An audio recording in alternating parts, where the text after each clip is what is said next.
Once upon a time, there was a clear problem. There were three corporations and three networks that controlled 90% of the news. And so deregulation occurred, and now there are five corporations and 500 channels, but these five corporations control 90% of the news. Is this diversity as the FCC says it is? No, of course not. It's the reverse of that. It's a monopoly. Oligarchy, in the case of there being a few of them rather than one. But that's what we're living with in our news dissemination. Who owns the airwaves? Well, allegedly we do, the people. It was decided early on in the 1920s when radio was first becoming an important factor in our communications picture, that we had to control the airwaves, that there was only a certain number of frequencies available at that time, as there are now a certain number of channels available. But with a very few number of frequencies available, somebody had to say who got those frequencies.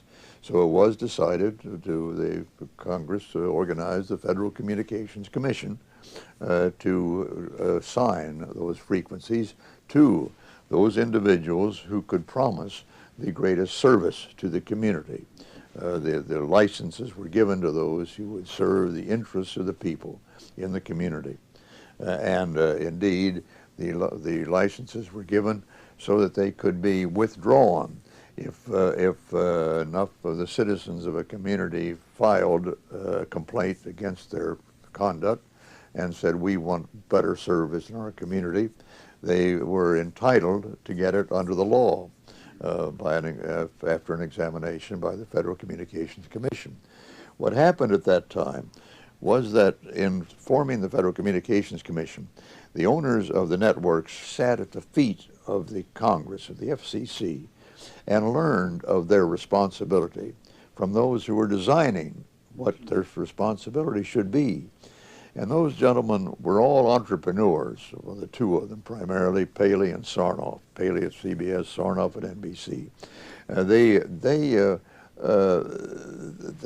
They absorbed this lesson of responsibility. It's only been in the more recent years when that old ownership passed away and we came to the new generation. And indeed, it was in the Reagan administration that the FCC changed its thrust entirely to the marketplace. Is the public better informed today than it was 30 years ago, do you think? No, I don't think it is. It has a lot more quote news, unquote, thrown at it with all of the cable facilities. But for getting the information adequate to understanding the issues of the day, I don't think there's any improvement there whatsoever. We're not covering the international news nearly like we should. We don't have the bureaus we used to have in the major capitals of the world. The management of the networks has asked for the information to be more interesting, which they mean entertaining, a word they wouldn't dare use in the newsrooms. But by being interesting, they do your health and mine, your pocketbook and mine. This doesn't belong in the 19 minutes they have left in the half-hour evening news programs when they're trying to cover a very complicated nation and a very complex world. 19 minutes is not nearly adequate just to get the headlines of the day, let alone to get some background information. Now they've got these magazine programs. What do they do with them? Sex, crime, almost anything except the serious items of the moment that people need some instruction about, some information. I'm sure some of your confreres would argue and say, Walter, we're just giving the people what they want. What's wrong with that? What's wrong with that is that's not the role of editorial judgment. You don't give people what they want, you give people what they need. And this is how you become an editor. This is why you become an editor. That's why we have editors. That's why we have publishers. You give people what you know they need in the light of keeping them informed as to the actions of their governments. What do you think the stakes are in this hearing? How important do you think they are? Oh, I think they're of maximum importance. I don't think you could possibly find any way to diminish their importance. This is the whole ball game. We have to have diversity of ownership in the means of news dissemination in order to assure that we are not limited to a single view, single policy, single format for government. We have to be assured that the government actions are reviewed by people of differing views, so that we can understand the alternatives available to us. Who else but government could regulate the industry? Well, self-regulation has always proved to be a shibboleth. It's in any area.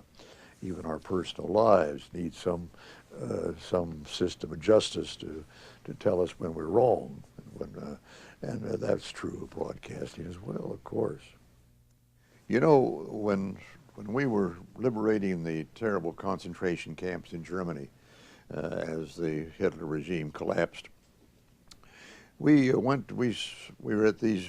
Some of us were at these concentration camps as they were being liberated, and you know, outside the tall walls around all of these camps, the burghers from the neighboring villages were all gathered. These rosy-cheeked, blue-eyed German folks, gray-haired folks, with tears rolling down their cheeks.